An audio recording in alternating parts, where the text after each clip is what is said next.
get into it. If you have not seen my True to the Game book number 2 book discussion, as I'm calling it, because it's not a review. To be honest, I don't know, really how to do a review. So I like to, just discuss the book rather than do reviews on the book. I did one on book number 2. So now I'm doing one on book number 3, which is the last book, as far as I know, that Terry was created for the trilogy of True to the Game. Now, I'm not gonna exactly go through the whole book verbatim, but there are some parts I would like to highlight. So if you have not read the book, I would still technically count this as a spoiler alert. So you might not want to watch the video. I would strongly recommend seeing or reading the book first before you watch my video. Now let's get into it. Okay, so True to the Game, the second book, ended with the main character Gina and her fiance, if you want to put it, that was pronounced dead from book number 1, but we found out in book number 2 he was the one driving that black BMW all along, and he was actually alive. So it left us with a cliffhanger, book number 2, with Quadir Richards, which is Gina Rollins, whatever her name, Gina Rollins or something like that. Quadir Richards saving Gina at that motel from Tyrell, who was trying to kill her. Okay, at this point, or at the end of that book, basically, Tyrell, the man who killed Quadir, technically, in the first book, was now seeing Gina in the second book and was also trying to kill her for the money that she had of Quadir's. So the way the second book ends basically is Quadir saves Gina. She's all beat up. She's pregnant by Tyrell. She's beat up and everything, pretty much out of it. But she knows she saw Quadir's face, and that's how the cliffhanger, how it ends. And Tyrell is dead because Quadir shot him up. And that's how the second book ends. So mind you, Gina still has the money. And all that chaos from the first one, whoever's not dead, basically, if you watch my book discussion on the second book, whoever's not dead is more than likely going to be talked about in this next book. So the way the third book opens up is that Gina wakes up in this mysterious, you know what? I honestly don't know if that's the home or outpatient center. I think it's I don't really know, a rehab center or something like that. But she wakes up there and she realizes that she's in some weird place. She goes out and a nurse comes in, or whatever case it be. Either way it goes, she ends up in an area where she sees Quadir sitting and having breakfast, I think. And when she goes there, they began talking. They began discussing what happened. And she's like really upset with him because of the fact that he did not, all this time he had been alive, clearly, and she didn't know. So she was really upset with him. I can only imagine what was going through her mind. The fact that when she woke up from after, being beat up and things like that, like it's no telling how many days, she pretty much was out of it, but she was out of it for a while.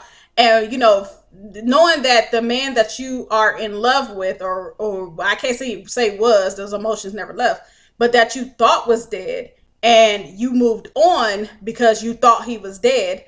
And when you moved on, you got pregnant, and you're pregnant now by the individual, not only that you moved on to, but now that you've just learned was responsible for technically killing the love of your life.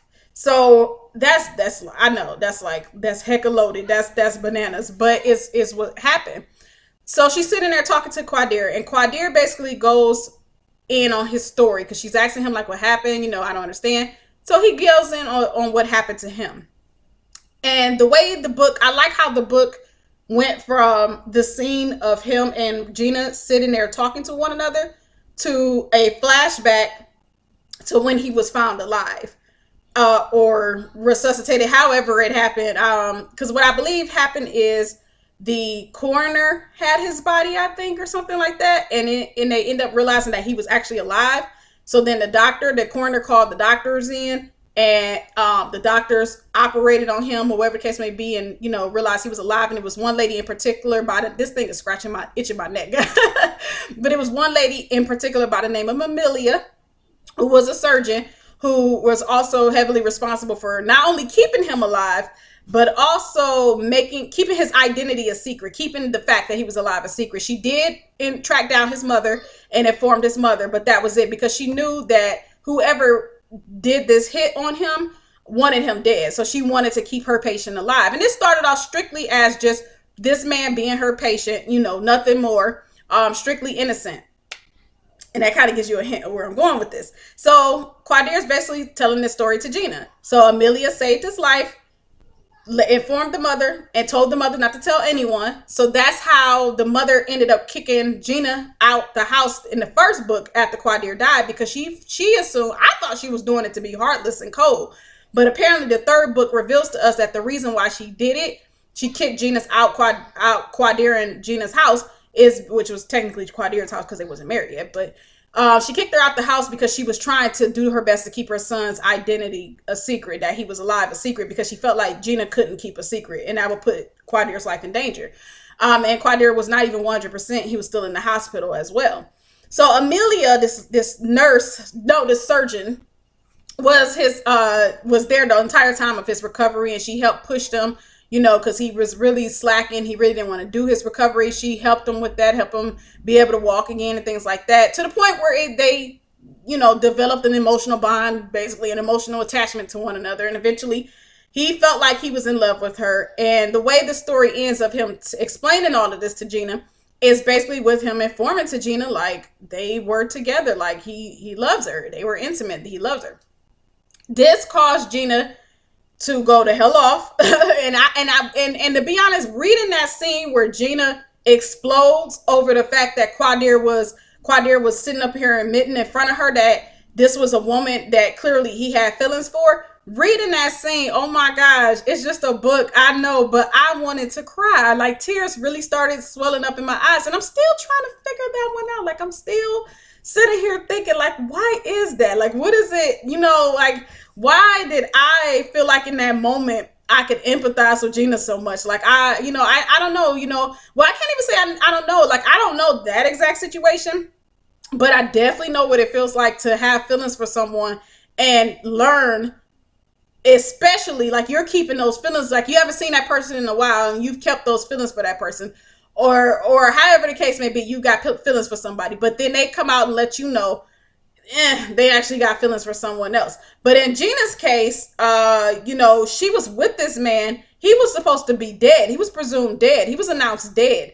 And now, not only has he been lying to her that he was alive and never told her, rather, because I can't say he lied, he never even told her, but then she finds out he's alive and that he's already in love with someone else. And I'm not even gonna say already, time had passed. Now, for her, it was more legit that she moved on, because, again, she thought he was dead.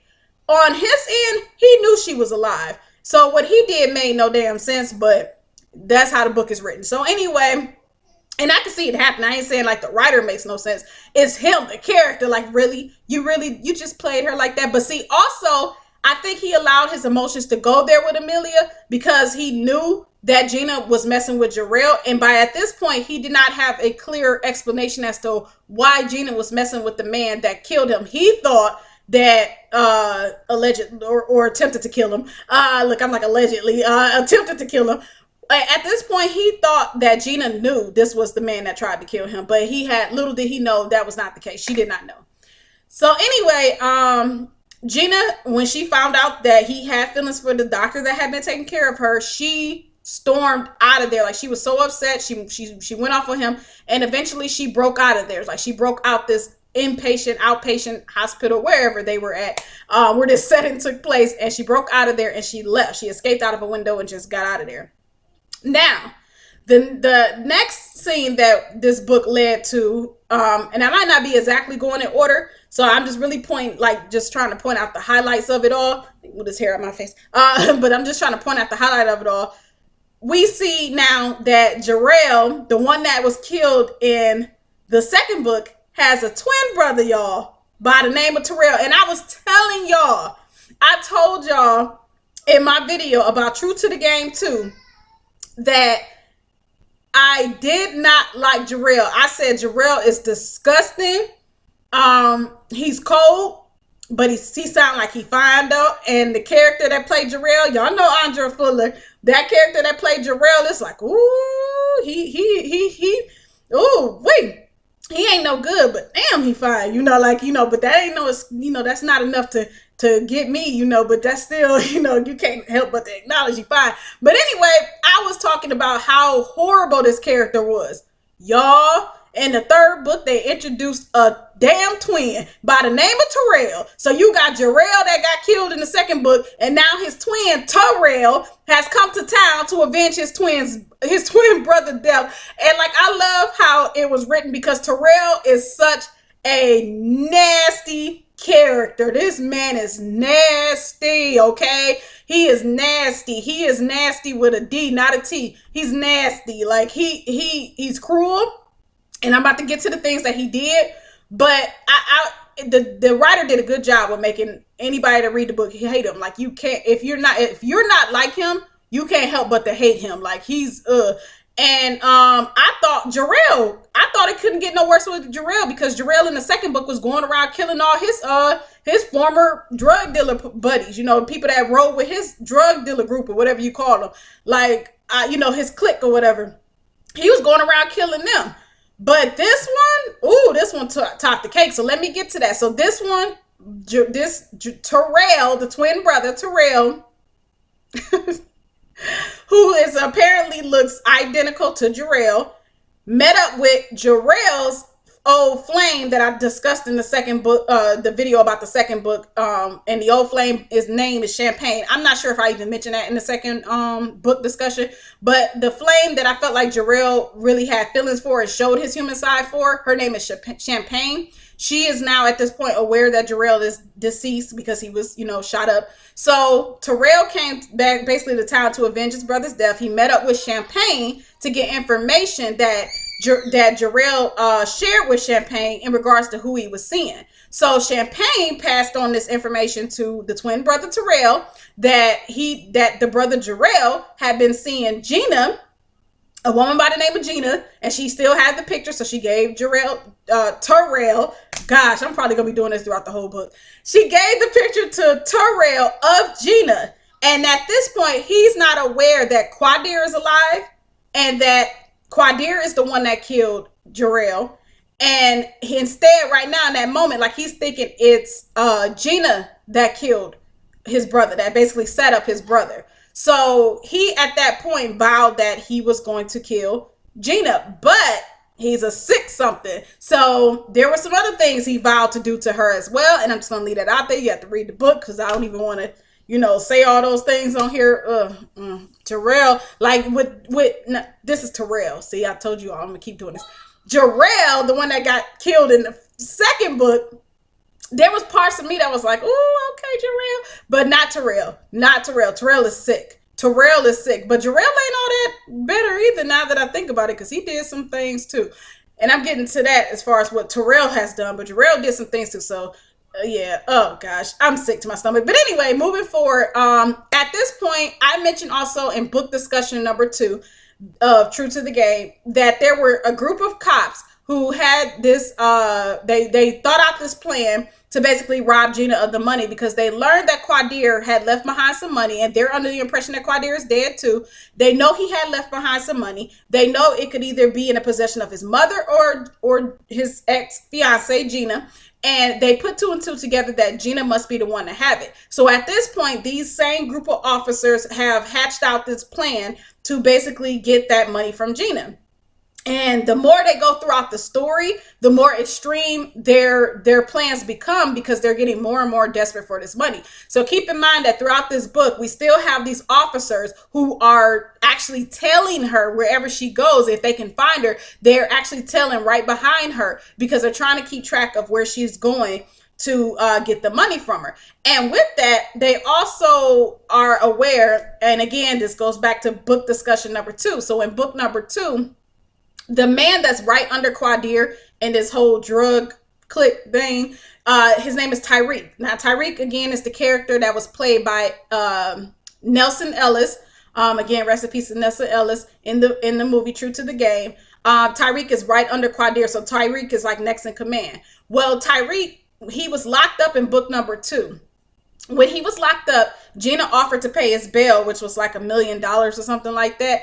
and he was wondering like how could she be offering that. He and so the way book number 2 ended, it basically ended with the fact that Tyreek was released from jail, but all of his possessions were compensated by or not compensated, was confiscated by the police. So he had nothing, and he owed some really important drug dealer people, and that was going to harm him if he didn't get the money. So at that point, he already had, this is the end of book yeah, True to the Game too. He already had his sights set on Gina, and because she offered that money during the visitation in jail, he knew she would have the money that he needs to save himself. But his plan wasn't just to ask for the money that he needed. He wanted all of it, and he too knew about the fact that Quadir may have had money, and he too believed at this point that Gina had it. And like everybody, damn body else in this book, he hatched out a plan to get that money from her. So the police have, like, I guess what, the wiretapping on when people have visitations. They can hear what is being said during those visitations between the inmate and the person visiting. So they heard the conversation between Gina and Tyreek, and they knew they could use Tyreek to get the money from Gina, because that too confirmed that she must have had the money.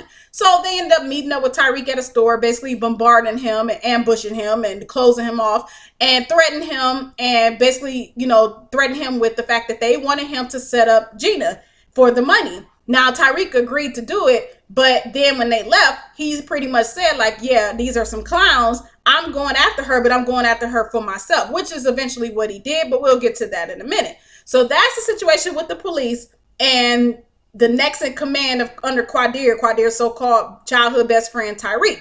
What kind of best friend is that, your boy is dead, and you would think if you and your boy was truly brothers and family, as you portray you to have been, you would respect the fact that the woman that he was in love with, and even the woman that you hung out with and knew that this man loved deeply and cherished, you would think if that's supposed to be your brother, then that's supposed to be your sister. He would be trying to protect them. Like Tyreek would have been trying to protect Gina, but no, because he was irresponsible and did whatever, and now he owed all this money and knew that she had money that was not even his. He decided, and then the thing is, Gina was willing to give him the money, and we'll get to that eventually, but Gina was willing to give him the money, but instead he wanted the money for himself. Like, he didn't care. He wanted the money for himself. So that whole thing was crazy. He was being greedy. He wasn't willing to accept what he needed. He wanted all of it. And that's why he said he was pretty much like, F these cops, I'm gonna set her up myself, and I'm gonna get the money for myself. Okay, so going forward, basically this whole entire time, Gina is lost. Okay, Gina is lost in her emotions. She doesn't know what to do. She's pretty much found out Quadir is alive. Then on top of it, he's in love with somebody else. So at this point, she's just like, she don't know what to do, but she quickly learns that her grandmother has been raped, and that her cousin by the name of Gary has been shot, and she's really close to Gary. Now, who did all of this, you wonder? Who the hell would rape a grandmother and shoot, the cousin? Tyrell, crazy self. Y'all, I told y'all thought Tyrell was crazy. Tyrell is crazy. Like, Tyrell is disgusting. He raped her. And you know what? Now that I think about it, Tyrell did rape somebody in the second book. He did, when he had just got out and he was going to attack his clique members. He did rape somebody, so he's sick too. But yeah, Tyrell, he right off the rip, like he went. So basically, he ended up at the grandmother's house looking for Gina. She wasn't there. Grandmother kept telling him she's not here. She's not here. Gary tried to fight Tyrell off and get him out the house. Tyrell shot him because he's a cold, heartless bastard, and he raped the grandmother because he's a sick ass bastard.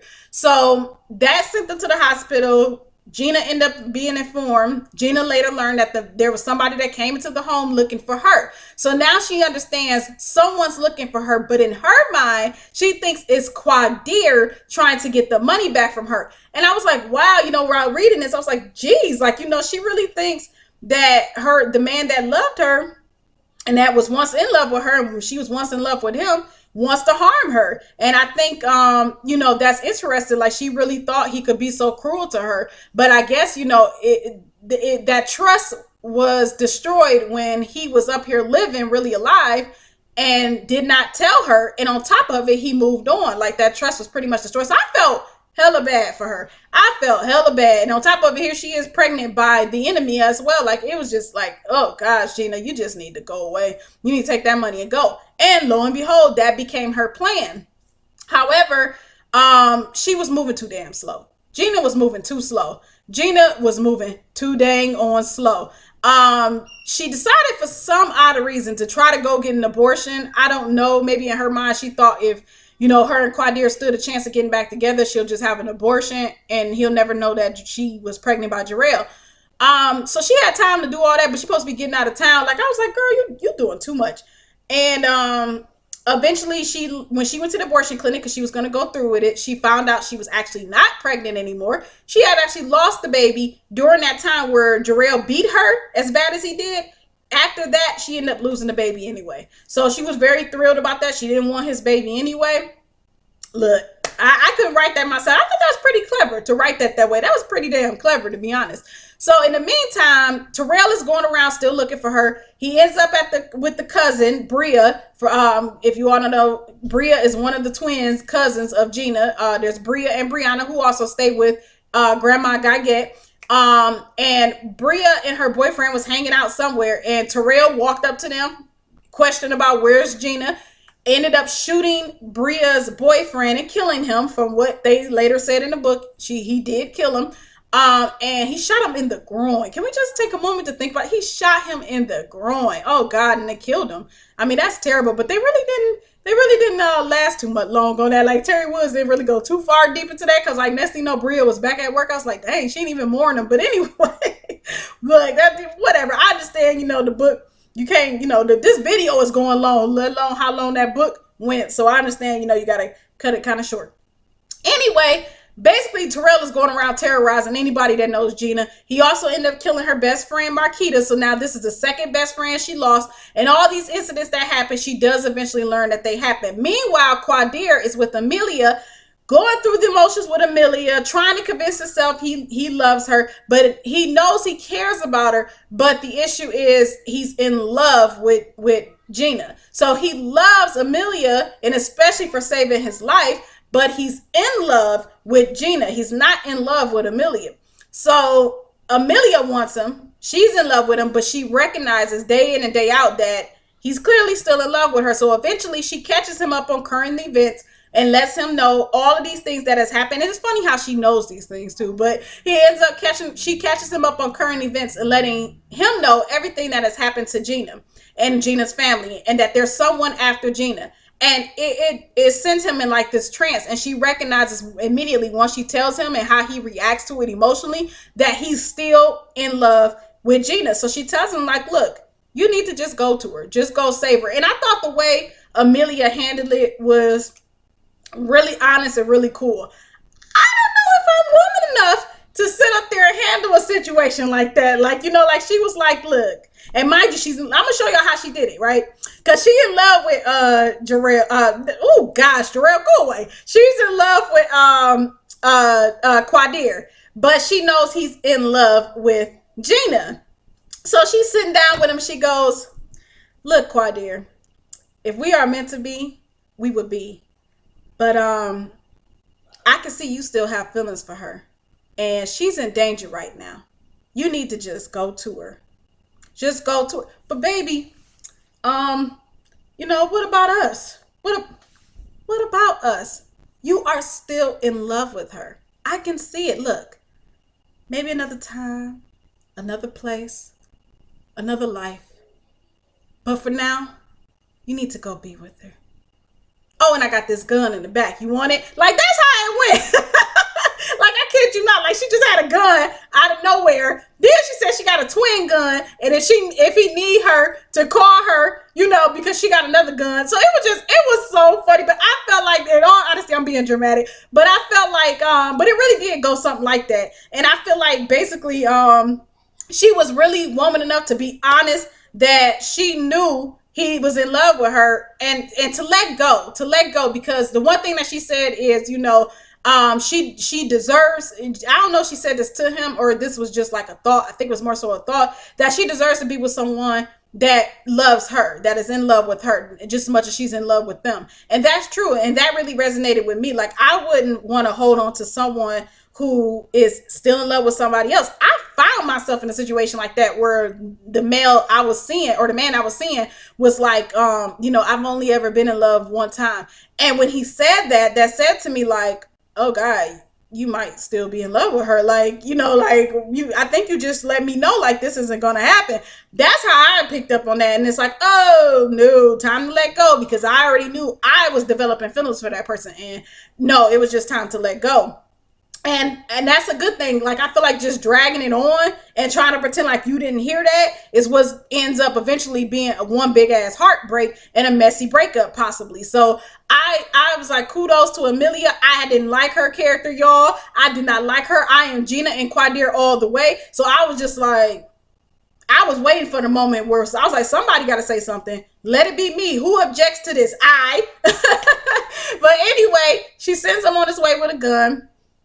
Quadir shoots off and goes to try to find Gina. And mind you, the whole entire time, and I forgot to mention this, is that he also wants his money. And in between struggling with feelings for Amelia and Gina, he's also trying to figure out if does he really have feelings still for Gina, or is it more so about the money? And once he learned that Gina was in danger, I think he realized it wasn't just about the money. It was about her. Like, he's still in love with her. Also, too, the doctor Amelia, she did inform Quadir that Gina was pregnant and by Tyrell and had the miscarriage, but it still didn't give her the results that she wanted. He still, like, you could tell he was sad about that, but he apparently still wanted Gina. And I think knowing that she lost it really was confirmation for him. Like, okay, well, she ain't pregnant no more. Shoot, let me get that. That's bad. That's bad. Anyway, moving forward. So you still got the cops. And the thing is about those crooked cops is at this point, they don't realize that the FBI is on their behind.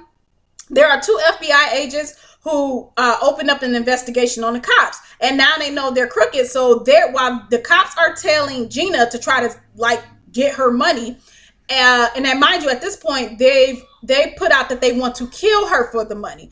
Meanwhile, they're not only being wiretapped and everything by the FBI, but they're being tailed by the FBI. So you kind of got like Gina driving like this.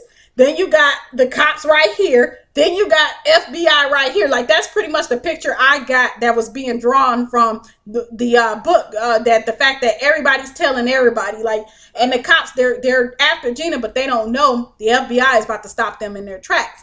So Gina and Quadir, how they end up meeting up. Gina ended up meeting up with Tyreek, okay? So Tyreek reached out to Gina. Now, mind you, he was supposed to do this with the cops helping him. The cops wanted him to do this on their terms, but he did it on his own. Because, again, he said he was not giving that money to nobody. He wouldn't worry about them cops. He was going to get that money for himself. So he calls Gina and basically sets up a time and place for to get the money from her, because he told her like he's in some trouble. He need the whole $500,000. She told him like that's a lot, but she'll do it because she cared about him. And he was like, I'm good for it, or whatever the case may be. So mind you, she's willing to give him the money. She's going to give it to him. Whatever he would have asked for, she would have gave it to him. Just about. But he wants it all, and he's forcefully trying to take it from her. And mind you, she doesn't know that he knows she has Quadir money. She just knows that he knows she offered that amount to him that day in the jail. And so he's under the assumption that at least she has what was needed to bail him out. She gets to the motel, a hotel, Holiday Inn, whatever it is. And he's there, whatever. She goes inside. She shuts the door, whatever the case may be. And she just breaks down to him all these things that are going on. The fact that her grandmother was raped. Her cousin Gary was shot. Her sister Bria was assaulted by Tyrell too, and the boyfriend was shot. And then her best friend Marquita, her second best friend to be killed in the trilogy, was now dead as well. So she's breaking down. She's crying. She almost slipped up and said that Quadir is alive, but she digressed and all this stuff. So she's breaking down, crying in his arms. Then he's like, okay, where somewhere it leads to him asking, where did you get the money from? Is that Quadir's money? And she's like, what difference does it make? So she's like trying to give him the money and just leave. And he's like, no. And he grabs her, pulls her back, and starts struggling with her because he wants to know where the rest of the money is at. So they end up getting into a physical altercation where he's getting upper hand. I mean, she held her own, but no, he got the upper hand. And she kept trying to go for the door. He kept trying to close it. Eventually, he tried to close it, but the door did not close all the way. Next thing you know, he looks up and standing right there is Quadir. And Quadir is holding the gun, I think. And basically, Gina manages to get away, but then she tries to like tackle him, and Quadir has to hold her back. And I guess at this point, Quadir is holding a gun to him, like pointing the gun at him. So Tyreek is trying to come up with every excuse in the book as to why he doesn't want Quadir to kill him. Like, you're going to kill me over this broad and things like that. And Quadir was like, dude, you were supposed to look after my girl. You're saying we're brothers now. You're saying everything possible about our history together to keep you alive. But if you respect me as much as you claim you do, why didn't you look after my girl? And why are you sitting up here trying to not only rob her for my money, but then you're trying to kill her too? You wasn't protecting her. And then Gina made sure she made it known in that moment, like, yeah, I would have gave you whatever you were in need of. Like, but no, that was greed. It didn't matter how much he needed. He wanted it all. It was strictly greed. So Tyreek is about to reach for his gun. He's after trying to talk Quadir down and trying to convince Quadir to come back into the drug game. Like, what the idiocy in Tyreek in that moment. But anyway, I don't know. I kind of wonder if Quadir would have let him live. Because at that point, a police patrol car pulled up and Gina noticed it and she told them that. So I thought like maybe Quadir would have let him live because who wants to shoot somebody, and then that sound happens and that patrol car is now in the parking lot of this hotel, motel, Holiday Inn, and Tyreek is on the floor or whatever, and I think he wanted to let him live, but Tyreek reached for a gun. So it's like in that moment, Quadir is like, Tyreek, don't, and then Tyreek just like pulls out the gun and he's like, don't, Tyreek, don't, and Tyreek I guess went to point it at him, and Quadir just shot, and he ended up shooting him and killing him. And him and Gina escapes. The patrolman was on their butt for like 2 seconds, but I guess he ended up, missing them. The cops all arrived there, all the cops. I'll say this, there's a lot of humor in the cops, the FBI, and internal affairs, and how they all, and I think it's Vice, how they all kept arriving at these crime scenes. There's a lot of humor in that, but I can't really convey, or I'm unable at the moment because this video is already long enough to convey the humor in it. In this video, so I would definitely recommend, again, if you haven't read the book, read the book. It is a lot of humor when it comes to these officers. Like that part of the book had me cracking up. But anyway, getting towards the end, because again, I'm already at like 30 something minutes in the video. Gina and Quadir end up in a car together. They have like this big argument, basically between each other, where everything is revealed. Okay, everything is revealed. So she tells him like she didn't know Tyrell. She didn't know Tyrell was the man that killed him. Then he tells her he didn't hire nobody to kill her because this whole time she thought Tyrell was out there trying to kill her because Quadir hired him to get the money back from her. But that just wasn't the case. And she didn't want to give Quadir the money. Quadir was like, where's the money? We got to get out of town. Where's the money? And she's like, okay, but if we get out of town, then what? And he was like, look, tell me where the money is so we can go get it.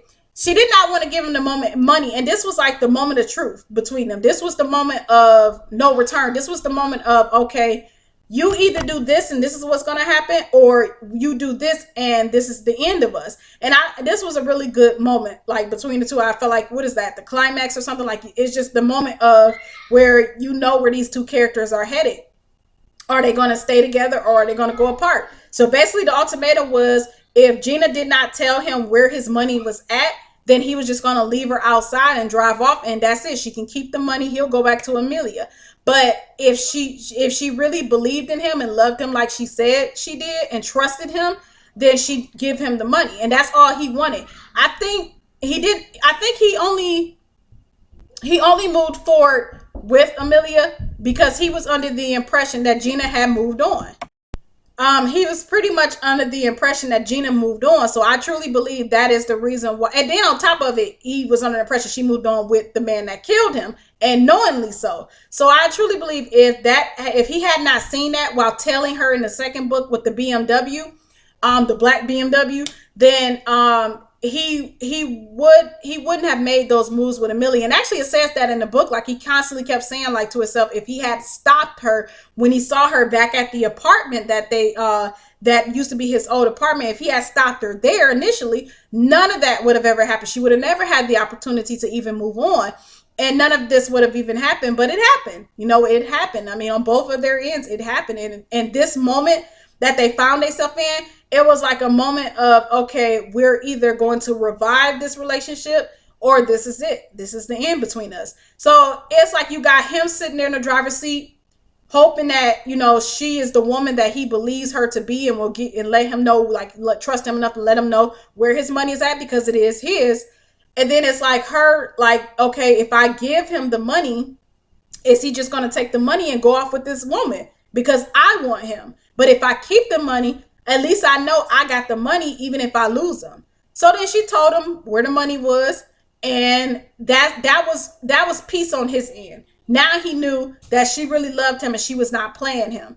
But for her, there was still that feeling of she don't know where he's going with this. Like, she don't know, but she felt like she did the right thing with giving him his money back.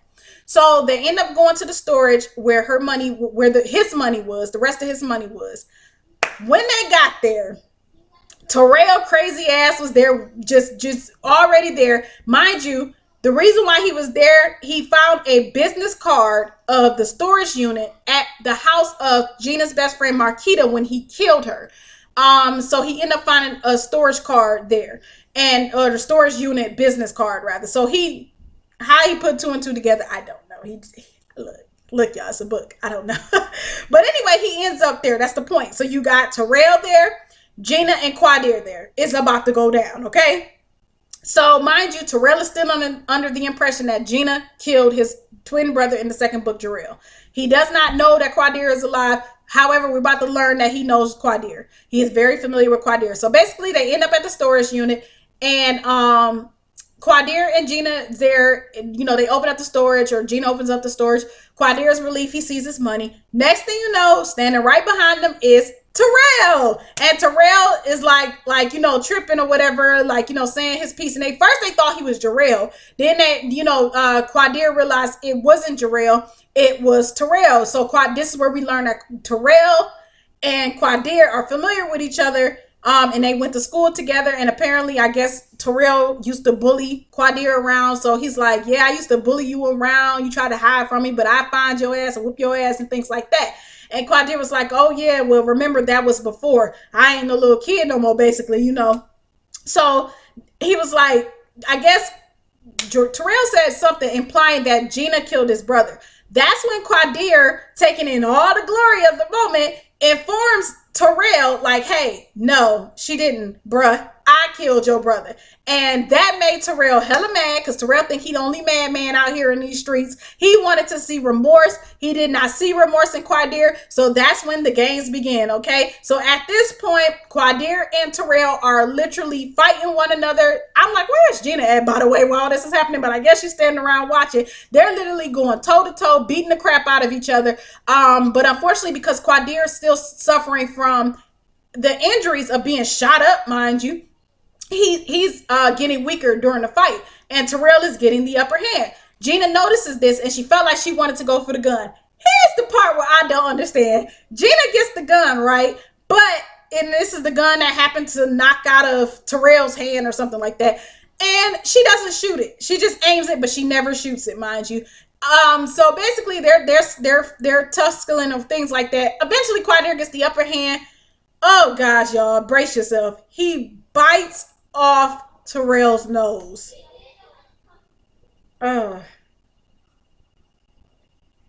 He bites off Tyrell's nose. Like, that is horrible. Oh gosh, what does it take I don't want to know what it takes to bite off somebody's nose. I can't imagine that's an easy task. Like, he bites off Tyrell's nose, and eventually he beats Tyrell's head into the ground, and he kills him that way.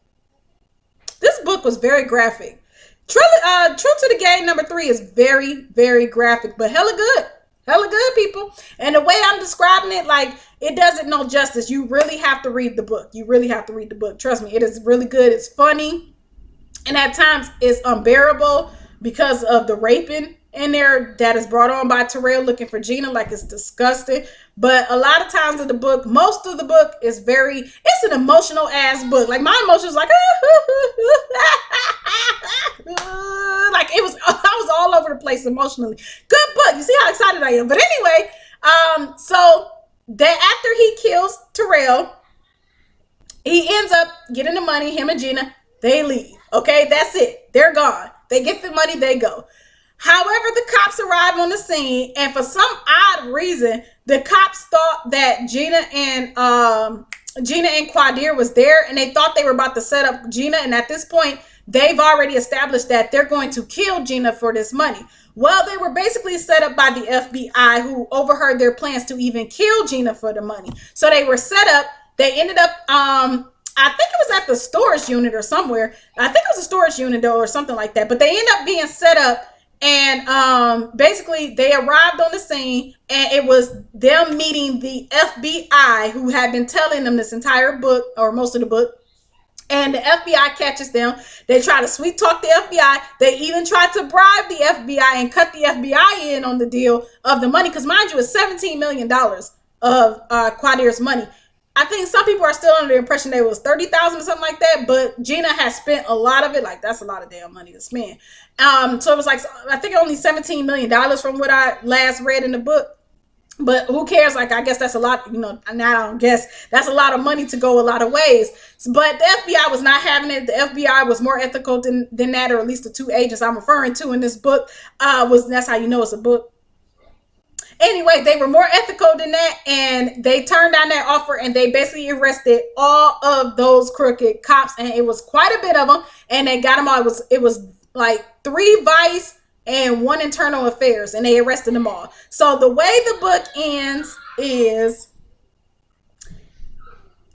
everyone that is Gina's family, and you got Quadir's mother and father, I think, as well as daughter. Yes, Quadir had a daughter. I did not know Quadir has a daughter, the baby mama, or the mother of his daughter, as I prefer to put it.